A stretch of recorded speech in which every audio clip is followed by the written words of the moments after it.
inmediatamente también enlazarnos con el maestro Daniel Marmolejo, a quien usted ya conoce, a quien usted también respeta, admira. Querido Daniel, ¿cómo te va? Oye, por cierto, mira, aquí a mi izquierda. Ya la vi, Vicente. Se ve extraordinaria en tu set. Luce bellísima la fotografía de nuestro recordado señor presidente Andrés Manuel López Obrador. Me da muchísima alegría. Gracias, Vicente, por tenerla ahí presente. Oye, querido Daniel, por cierto, déjame aprovechar la oportunidad para agradecerle a la querida Norma Aguilar, nuestra amiga Norma Aguilar en Phoenix, Arizona, que nos ha enviado un superchat de $50. Dice, buenos días, amigos, excelente inicio de semana. Saludos a la distancia. Muchas gracias, Normita. Gracias por el superchat de $50. Espero que más personas sigan aportando porque con ustedes todos, sin ustedes nada. Y cada dólar, cada peso, cada euro cuenta. Puede ser en Superchat como Norma Aguilar. Tiene que buscar aquí en esta transmisión en vivo y en directo ese signo de pesos o de dólares que nos señala con la flechita CES y ahí le da clic. Con su tarjeta de crédito de débito nos manda su aportación y mándanos un mensaje y con mucho gusto lo leemos aquí en Sin Censura. Puede ser el Chayotito del Pueblo también en nuestra cuenta en Banorte a nombre de su servidor Vicente Carlos Serrano Arroyo con Y. El número para que deposite es 4189 1400 5511 81 86.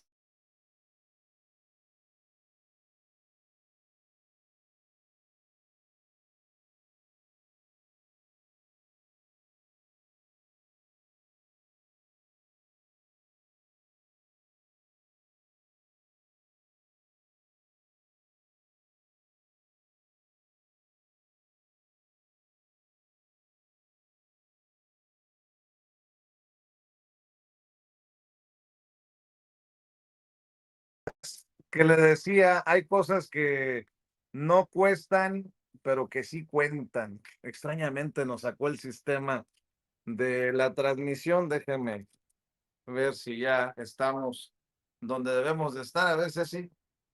A ver si, ahí estamos. Disculpe usted, cosas extrañas que pasan en Sin Censura. Le decía, y hay cosas que no cuestan, pero que sí cuentan. Ayúdenos con los likes. Dele clic al dedito hacia arriba, dele clic al pulgar hacia arriba, porque esos son los likes. Los likes que necesitamos para exigirle a YouTube que no esconda nuestro contenido y que haga disponible esta transmisión en vivo y en directo para más personas. Mi querido Daniel Marmolejo, a ver, eh, hay tantos temas desde la mano de Trump que nos llega hasta para querer controlar nuestras asignaciones aéreas, hasta el tema de Morena y el Consejo Nacional, en tiempos en los que Andrés Manuel López Beltrán, Andy López Beltrán, no llega al Consejo. Monreal anunció que no llegaba, el que sí llegó fue Adán Augusto. La propia presidenta deja muchas declaraciones en la mañanera del pueblo. Usted dice, maestro, ¿por dónde le entramos? Pues yo creo, Vicente, que muy independientemente de la presión que México tiene, sobre todo por la cuestión de la presión que está haciendo al aeropuerto Felipe Ángeles, al transporte de carga, a las negativas y a este encaprichamiento y soberbia con la finalidad de desmontar las estrategias de nuestro gobierno. El problema de dentro es un problema severo. Y para empezar, recordarle a la gran audiencia que tuve la oportunidad de hacer un análisis de fondo que durante el periodo de las precampañas y después las campañas internas de Morena se denomina el dilema suicida de la 4T. Así es que, pues yo invitaría a que busquen este análisis, videoanálisis, que es el dilema suicida de la Cuarta Transformación. Y en él hablaba específicamente de un asunto que tiene gran interés, y eso refiere principalmente a toda esta pues descomunal inversión que se ha dado principalmente para campañas políticas y que no hubo un control de todo lo que se hizo tanto en precampañas como en campañas. Y esto nos lleva, de acuerdo a las imágenes que estamos viendo, a reconocer de dónde pueden venir muchos financiamientos. Igual como se lo señalé al presidente en su oportunidad sobre la posible participación del crimen organizado, de los partidos políticos, de los poderes fácticos y como sabemos también de las iglesias en este proceso para la elección de jueces, magistrados y ministros, ministras. La realidad es de que también hubo descontrol porque fue algo que se creó de manera muy apresurada, innecesariamente apresurada, contrario a la opinión que acaba de decir tu invitado anterior. Pues en el dilema suicida de la 4T hago una valoración de que Andrés Manuel López Obrador no requirió esas cantidades descomunales de dinero y ese desorden con el que el partido Morena estaba pues despilfarrando recursos, y no Morena, sí sus candidatos por todo el país.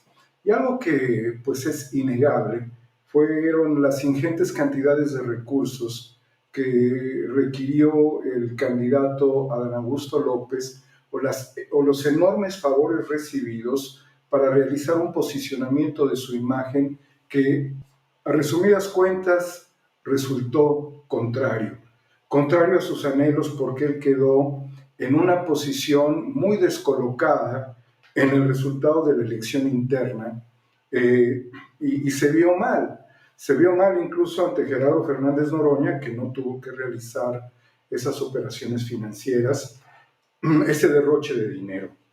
Pero lo que ha salido realmente a la luz en el medio de todo esto es un contagio histórico, transeccional, de desgracias, de secretarios de seguridad pública, de jefes policíacos, que han estado siempre medrando, operando, y en el caso, como lo hemos dicho infinidad de veces, de Genaro García Luna, con todo el aval de Felipe Calderón, negociando con el crimen organizado, pese a haber sido advertido de todo ello. Nos debe de llegar a nosotros a la memoria la figura de el Negro Durazo. El Negro Durazo fue un policía que utilizó su poder para afectar a la propia ciudadanía, generar un clima de terror, un clima de caos. Incluso llegó a utilizar a los reos de los penales en la Ciudad de México para mandarlos a robar automóviles de un determinado nivel, como lo fueron los Gran Marquis de Ford, esos vehículos impresionantes de la década de los años 70 y 80 que recordamos muy bien. El Negro Durazo impuso una mano dura que todos llegamos a suponer que era contra la delincuencia, pero él mismo formaba un grupo delincuencial y como era amigo del presidente José López Portillo, pues tuvo toda la manga ancha para hacer lo que quería, incluso llegar a ser nombrado general sin haber tenido una carrera militar. De este nivel de impunidad vimos el desorden que también llegaba a otras policías, como la policía política. Por un lado estamos hablando de los cuerpos de la Policía y Tránsito de la Ciudad de México, pero por el otro lado hablamos de policías políticas, como lo fue la Dirección Federal de Seguridad, de la mano de Fernando Gutiérrez Barrios, de la mano de Miguel Nazar Haro y de toda una gran cantidad de represores, incluyendo al padre del actual secretario de Seguridad Pública, que también fue director de la Dirección Federal de Seguridad y posteriormente fue presidente del PRI, para poder tener una dimensión de lo que significaba. Y en el caso de Fernández Gutiérrez Barrios, además de haber sido el policía durante muchos años de la Dirección Federal de Seguridad, el que manejaba la inteligencia y la represión, también se puso en la línea de ser secretario de Gobernación durante el gobierno de Miguel de la Madrid, déjame ver, y querer, no, el antecesor de Zedillo, ¿sí? Miguel de la Madrid, exacto, para tratar de llegar a la presidencia de la República y Carlos competir con Salinas. Carlos Salinas de Gortari. Fue de Carlos Salinas de Gortari, fue en ese periodo, y lo que te dice muy claramente es de que también aquí hay vinculaciones de la Dirección Federal de Seguridad y de las instancias que se crearon posteriormente, como fue el centro, el CISEN, el Centro de Seguridad, que también era la policía.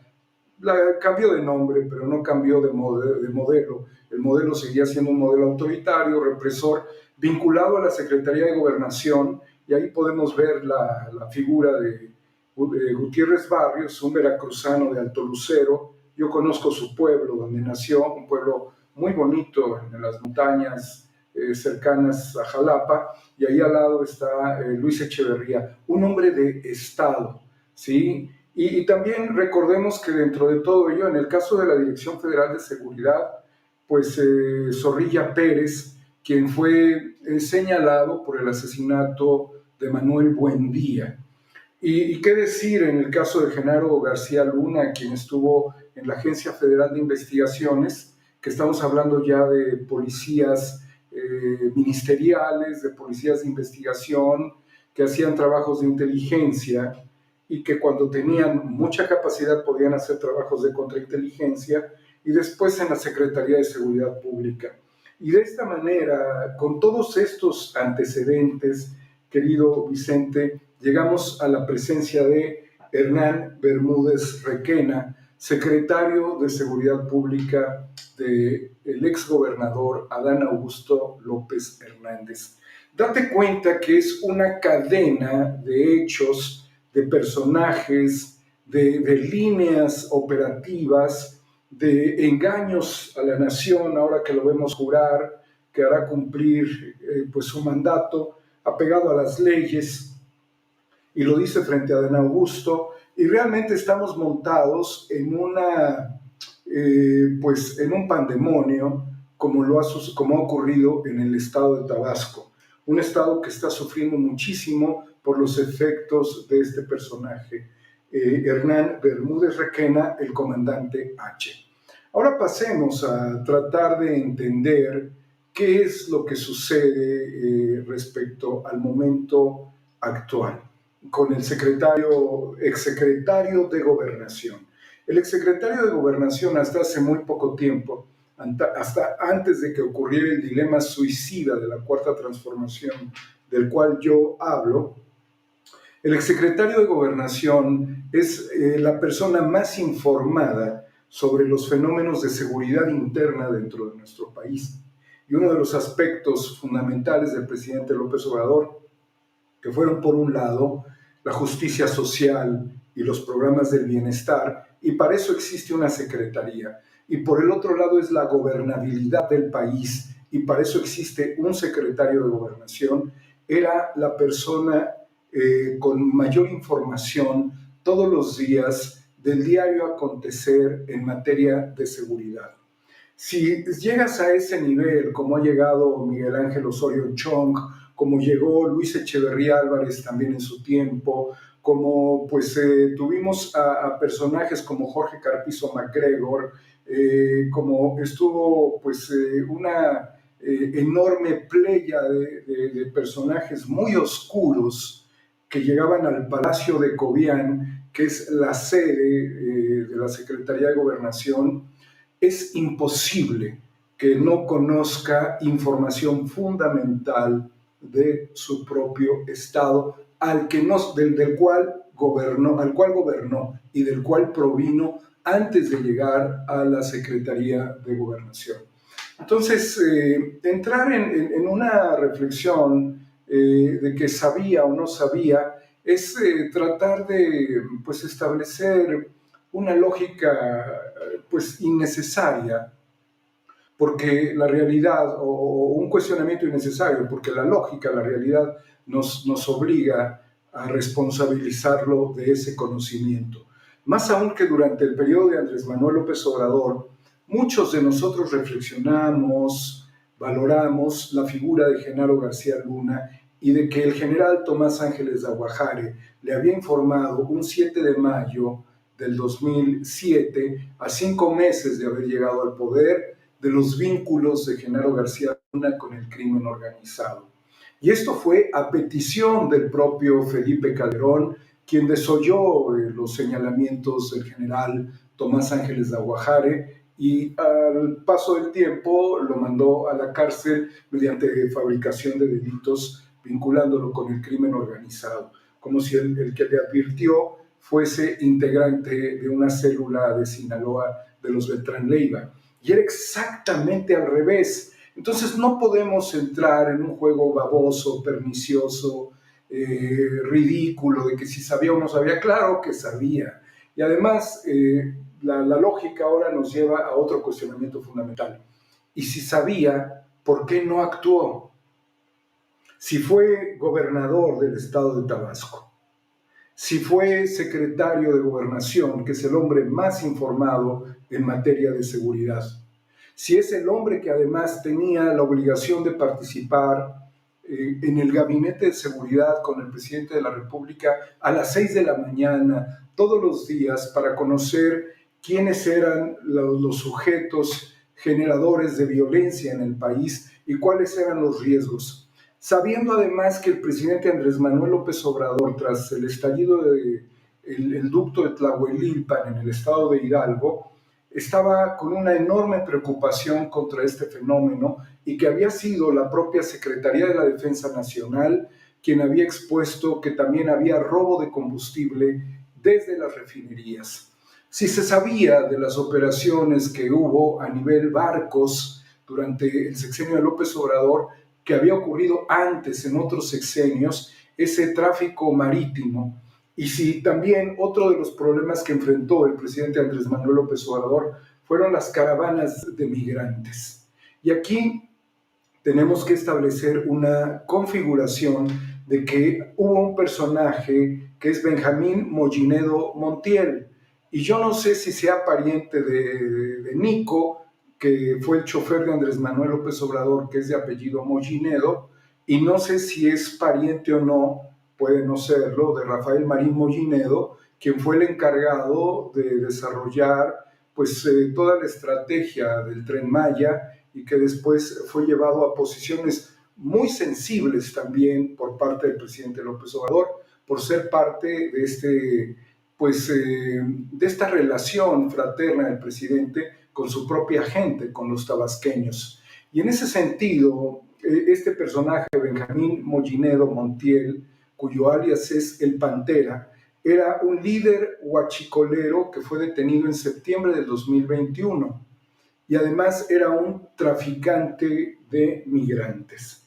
Esto sucedió 2 años después de que Adán Augusto López Hernández ya había sido nombrado gobernador del estado de Tabasco. Pero él tiene, este personaje, el Pantera, una relación muy importante con Hernán Bermúdez Requena, a quien llamaremos el comandante H, quien habría generado dentro del propio Estado 2 características esenciales para la configuración de un nuevo mapa de la violencia, de un nuevo mapa criminal. Y esto vincula muy claramente otras cuestiones que sucedieron en estados como el estado de Veracruz, en donde algunos gobernadores consideraron que era conveniente crear un tercer grupo para tratar de romper con otros 2 en disputa.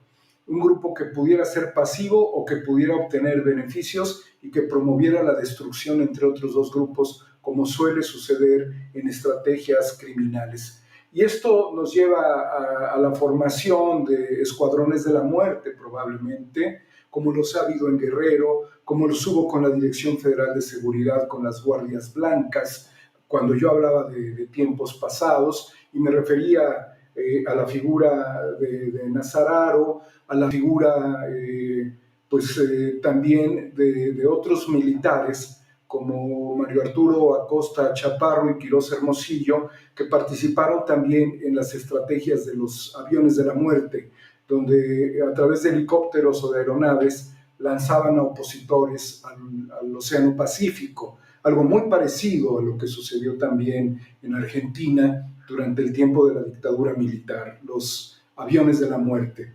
Entonces, cuando tú empiezas a ver esto y que se conforma un grupo criminal denominado La Barredora, y que ese grupo criminal le pone una relación geoestratégica al cártel Jalisco Nueva Generación, que roban combustible, es decir, el huachicol, que desarrollan actividades contra sus propios opositores, grupos de cárteles, y se generan una enorme cantidad pues, de ejecuciones extrajudiciales.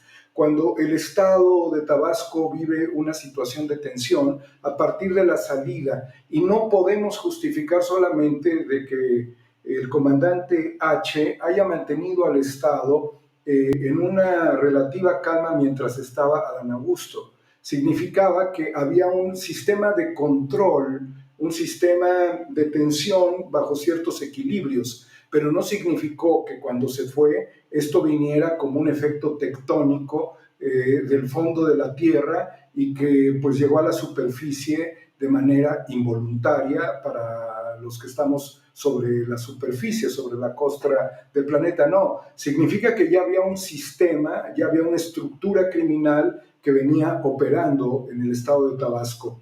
Y por el otro lado, pues te das cuenta, Vicente, queridos amigos, que ya la configuración Cártel Jalisco y La Barredora tenía al comandante H como su principal operador. Cuando tienes todos estos elementos y tú eres secretario de Gobernación y quien lo opera fue tu secretario de Seguridad Pública y que se hicieron todos los ajustes dentro de la Constitución del Estado de Veracruz para mantener a quien tú quisiste como exgobernador, para que quedara en tu cargo como nuevo gobernador y para que después mantuviera también a su secretario de Seguridad Pública y a todo el gabinete, significa que te fuiste dejando que las cosas se mantuvieran igual. Y puede haber aquí un razonamiento, qué bueno que las cosas se mantengan igual si es para bien, pero se mantuvieron igual y fue para mal, y fue para peor. Entonces, ¿qué hacía Adán Augusto en Tabasco? Le daba control, le imponía su autoridad y decían, van a actuar de tal o cual manera, pero no quiero que incomoden o muevan acá, ¿sí? Pues esa es una forma, pero tantito se mueve esa ficha, inmediatamente se desajusta todo.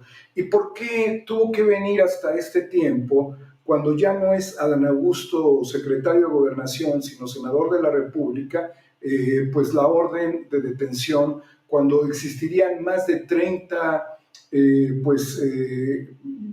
análisis que desarrolló la inteligencia militar, que se convirtieron en informes de inteligencia, en donde dan valoración a la presencia de este cártel y a la autoridad del H en el Estado, ¿sí? Esto es muy delicado. Ahora, puedes hacer un ejercicio de qué hubiera sucedido si Adán Augusto se hubiera convertido en presidente de la República y que hoy habláramos, naturalmente, de que el comandante H estuviera en la Secretaría de Seguridad Pública con todos los cambios constitucionales que le han dado al secretario de Seguridad Pública esa fuerza de mantener un centro operativo y de decisiones, un comando central que atiende la Secretaría de la Defensa Nacional, la Guardia Nacional, la Secretaría de Seguridad Pública. Esto es un poder mayúsculo, incluso el Centro Nacional de Inteligencia, que fue en lo que se convirtió la Dirección Federal de Seguridad y el Centro de Inteligencia y Seguridad Nacional, el CISEN. Hace rato me confundí un poquito con las letras, las iniciales, porque como pueden ustedes ver, son muchas las instituciones que se van vinculando en materia de seguridad. Policías de tránsito y de seguridad ciudadana que han existido, policías ministeriales, policías políticas, policías secretas, grupos paramilitares que se fueron construyendo, brigadas escuadrones de la muerte, en fin, todo el aparato de gobierno a través de la historia se ha manejado con todos esos ejes de operación, tanto de inteligencia como de acción policial, que ha desbordado de manera criminal. Si tú llegas a la Secretaría de Gobernación y no te aplicas en estos asuntos, pues realmente estás faltando a tu responsabilidad. Quiero suponer que desde donde se encuentra, el presidente Andrés Manuel López Obrador debe de estar muy molesto. Él decidió guardar silencio y yo creo que para nada le agrada el saber de estos vínculos, de este dispendio de campañas, de esta cuestión que ha significado. Y déjame decirlo también, Adán Augusto fue el promotor y el negociador de los acuerdos políticos ante la falta de mayoría calificada en el Senado de la República con algunos personajes. Y el más resonado, sin duda, pues fue el senador Miguel Ángel Yunes. El senador Miguel Ángel Yunes se vinculó con Adán Augusto para lograr la reforma. Ahora piensa lo siguiente, ¿qué puede pensar un buen juzgador? Un buen juzgador que se fue al desempleo, que se va al desempleo en septiembre, que se está yendo ya.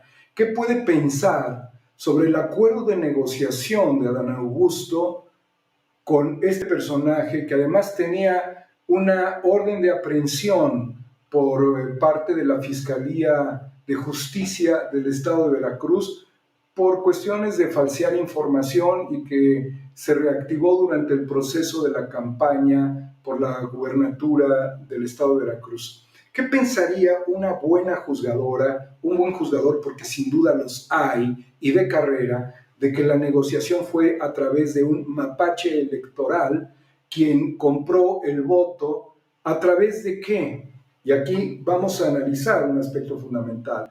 Lo negocia a través de tener información sensible y capacidad de resolver asuntos judiciales.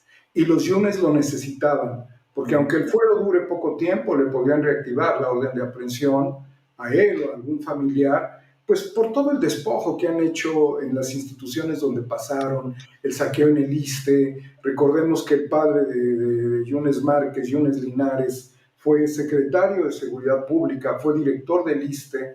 En la Secretaría de Seguridad Pública es cuando el padre de Miguel Ángel Yunes Márquez, Miguel Ángel Yunes Linares, era subsecretario de Seguridad Pública, y esto refiere a la caída del helicóptero donde viajaba Ramón Martín Huerta, quien iba al penal del Altiplano en Almoloya de Juárez a un acto cívico con los presos más peligrosos del país, con los más criminales. Entonces ahí muere tristemente Ramón Martín Huerta, y el subsecretario, ¿quién creen que era? Miguel Ángel Yunes Márquez. Entonces hay una estela verdaderamente de asuntos. Y Vicente, esta cuestión de negociar ese voto, para mí, quizás para nadie más, pero para mí fue controversial. Pero no solamente negoció eso, también negoció el que la Corte, de alguna manera, pudiera tener, en el caso del senador Adán Augusto, el control de otro ministro de la Corte, que es el ministro Pérez Dayán. Y en ese sentido, para poder dominar la situación de Pérez Dayán, deberías de tener su prontuario. ¿Cómo es posible que tenías el prontuario de Miguel Ángel Yunes Márquez? ¿Cómo tenías el prontuario de Alberto Pérez Dayán? ¿Y cómo no tenías el prontuario de tu secretario de Seguridad Pública? Pues es, a juicio de todos, hasta el más tonto diría, pues es imposible. Y ya no hablemos, Vicente, quizás en algún otro momento, de todo lo que significaron los contratos multimillonarios que le dieron a un empresario aliado de Adán Augusto ingresos por más de 20,000 millones de pesos de contratos para Dos Bocas, de contratos múltiples, en donde pues al menos 26,000 millones, es decir, el 99% no tuvieron oposición, fueron por asignación directa. Y ese amigo que se reunió minutos antes con Adán Augusto López Hernández, cuando despega en su avión, cae, se estrella el avión en Veracruz. Todo es muy oscuro, realmente es muy oscuro. Y bueno, nosotros debemos de entender también, espero no quitar mucho tiempo, Vicente. ¿Vamos bien? Tú dime. Sí, nada más quiero yo poner sobre la mesa algo, Daniel. Mm. Suponiendo que tienes la razón en todo lo que estás diciendo, y entonces, ¿cómo explicamos lo que dice la presidenta, que no hay investigación sobre Adán Augusto y que si bien no hay impunidad, no se va a defender a nadie, pues que no tampoco se permite el linchamiento mediático, el linchamiento en redes sobre una persona que no tiene ni investigación, ni cargos, ni nada, ni nada que se le parezca? Es una situación muy complicada para la presidenta porque en el caso en el que el comandante H hablara, Hernán Bermúdez Requena, el comandante H, el secretario de Seguridad Pública de Adán Augusto y del sucesor impuesto por Adán Augusto, que actualmente está en aeropuertos y servicios auxiliares, posiciones muy importantes para el tráfico de mercancías, para el servicio aeroportuario. La presidenta sabe que si habla el comandante H, lo puede inculpar y que esto generaría una investigación y que generaría una desestabilización para el país, porque estamos hablando del coordinador parlamentario, que si bien no es un funcionario público, es un representante popular. Los senadores son las figuras más importantes dentro del legislativo porque son el consejo de sabios, diríamos, aunque hay gente menor de 30 años y eso puede ser relativamente incomprensible como senadores. Recordemos que llegó el Niño Verde también a ser senador. Hay una situación muy crítica para el país. ¿Por qué?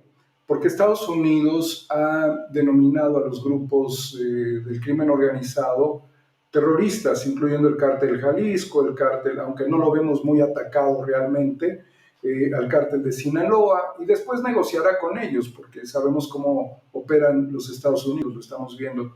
Pero ella no puede ponerse en una posición frágil ni crítica. Tiene que dar la oportunidad a las autoridades. Pero la única oportunidad que tiene este país de que se llegue a la verdad es de que Hernán Bermúdez Requena aparezca, el comandante H. Y sabes qué, Vicente, no va a aparecer. Al menos no creo que aparezca. A nadie le conviene que aparezca. Este tipo, los miles de millones de dinero que guachicoleó, incluyendo que hizo robo de combustible, robando buques en alta mar cargados de combustible, a ese nivel de operaciones, como si se tratara de piratas en las costas de África que roban petróleo o gasolina. A ese nivel llegaron a hacer todo tipo de actividades que es robo a la nación. No hemos visto después realmente de lo que sucedió con el hermano de Carlos Salinas de Gortari. No hemos visto ningún otro acto de la justicia de alto nivel, excepto algunos gobernadores, incluso hasta el propio PRI hizo su exorcismo. Aquí la 4T no ha hecho ningún exorcismo, no lo hizo con Cuauhtémoc Blanco, por ejemplo, se unieron en torno a él. No ha habido, y quizás lo haya en una mesa, no lo dudaría, en donde se dan manotazos de a de veras hacia los gobernadores que pues están robando, ¿no? Porque muchos gobernadores fueron señalados, como el propio Rutilio Escandón, que es pariente de Adán Augusto, es su cuñado. Pues hay muchos señalamientos de un desorden financiero en el estado de Chiapas. cogobernaban estados vecinos en tiempos paralelos. Ahora él fue enviado como cónsul a Estados Unidos, y otros a los que se les perdonó también y que eran priistas, y otros priistas que están metidos ahí en los gobiernos estatales y demás. Es una cuestión muy amorfa. Yo creo que la presidenta hace bien en cuanto a esperar que sea la justicia, pero la justicia requiere a Hernán Bermúdez Requena, y yo no creo que la justicia esté interesada en encontrarlo, porque si Adán Augusto tuviera que realizar una última operación para control de daños, sería: nunca te aparezcas aquí. Ahora, ¿por qué se fue a Brasil? ¿Por qué pasó por Panamá el comandante H? Bueno, porque son las operaciones de lavado de dinero, es donde más se pueden dar y donde más va a ocurrir. Tenemos que concluir, Vicente. Hemos expuesto en términos generales financiamientos de campañas, obviamente lo que hemos visto también en otros estados del país. La verdad me da pena señalar, pero me da pena también por el presidente López Obrador, porque hubo mucha traición. Me da pena porque desde dentro del Senado, un par de legisladores de manera privada me han dicho: ni te imaginas cuántos traidores hay aquí. Realmente me conmueve esta situación porque es lo que menos esperas, ¿no? Ya puse ejemplos pasados. ¿A poco López Portillo no sabía qué hacía? O el regente capitalino no sabía lo que hacía. ¿Y quién era el regente capitalino en los tiempos del Negro Durazo? Carlos Jan González, si mal no recuerdo. O sea, ¿qué le daba el Negro Durazo a la corona? ¿Qué le dio a Jan González? ¿O por qué lo dejaba operar Carlos Jan González? ¿O por qué el procurador de la Ciudad de México, que se llamó Agustín Alanís Fuentes, fue despreciado dentro del propio gobierno de la ciudad para seguirle dando manga ancha a ese criminal que era el Negro Durazo? Entonces la Procuraduría, en los tiempos del PRI, en los tiempos del Negro Durazo, no podían hacer nada. ¿A poco se manejaba por su propia cuenta Miguel Nazar Haro? ¿A poco los militares, Mario Arturo Acosta Chaparro y Quirós Hermosillo, realizaban los actos criminales de tirar a los opositores al mar, o de ejecutarlos, o de torturarlos, sin que lo supieran sus jefes dentro del ejército, y sin que lo supiera el presidente de la República?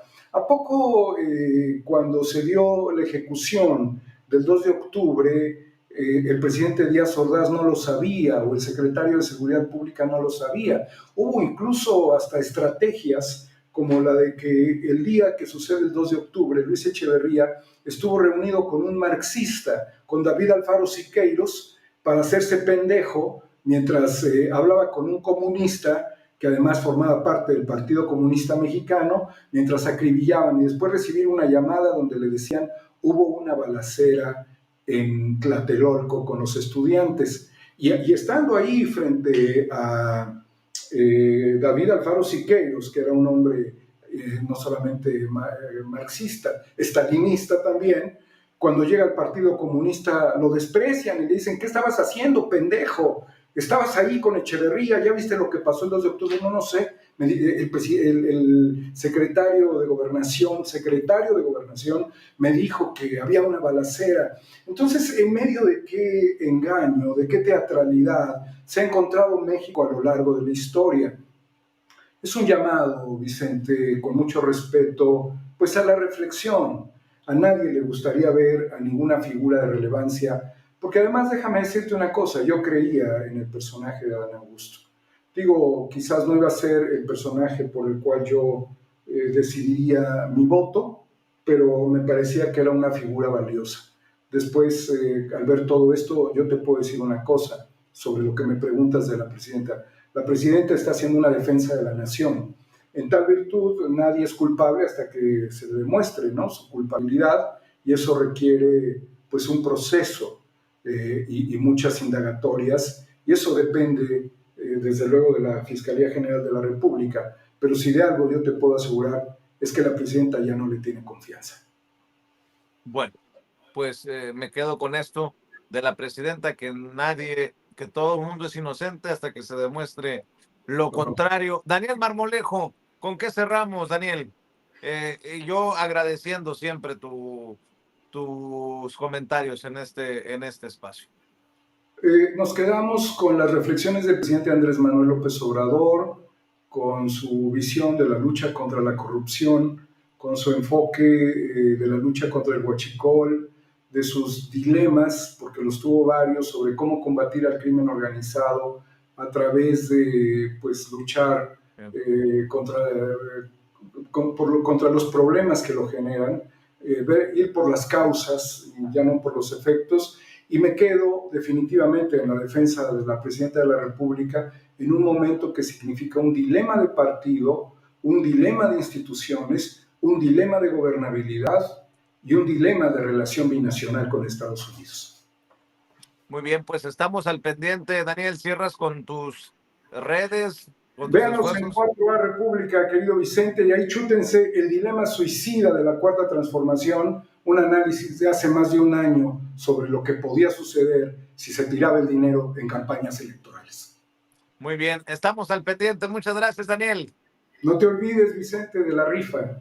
No. Estamos buscando la forma de hacerlo correctamente, como se debe de hacer, Daniel. Claro que sí, un fuerte abrazo para todos, Vicente. Hasta pronto. Oye, por cierto, dicen que si vas a hacer tiraje, Pudiéramos hacer, si la gente quiere un tiraje, pudiéramos hacer un tiraje y ponerlo a disposición de más personas. Creo que lo han pedido, Vicente. Creo que la gente lo merece. nos comunicamos y lo planeamos, lo pensamos, Daniel. Con mucho gusto. Que estés muy Gracias. bien. Muchos saludos. Hasta pronto. Gracias, Daniel Marmolejo, hablando con nosotros sin censura. Bueno, le voy a pedir los likes, le voy a pedir su apoyo económico, le voy a pedir su respaldo, le voy a pedir que no se quede callado, porque en este espacio lo más importante es su voz. Gracias por su respaldo económico para las personas que nos han hecho llegar precisamente sus aportaciones. Gracias a quienes nos depositan, ya sean las farmacias Guadalajara, del Ahorro, el Aurrerá, el Walmart, el Circle K, el 7-Eleven, en esta tarjeta de Banorte a nombre de su servidor, Vicente Carlos Serrano Arroyo con Y. El número es 4189-1400. 55 11 81 85, repito, 41 89 1400 55 11 81 85. Y los superchats, ya sabe, busque ese signo de pesos o de dólares en esta transmisión en vivo y en directo de Sin Censura TV en YouTube, ese signo que nos señala con la flechita Ceci, ahí le da clic con su tarjeta de crédito, de débito, nos manda su aportación y mándenos un mensaje y con mucho gusto lo leemos aquí en Sin Censura.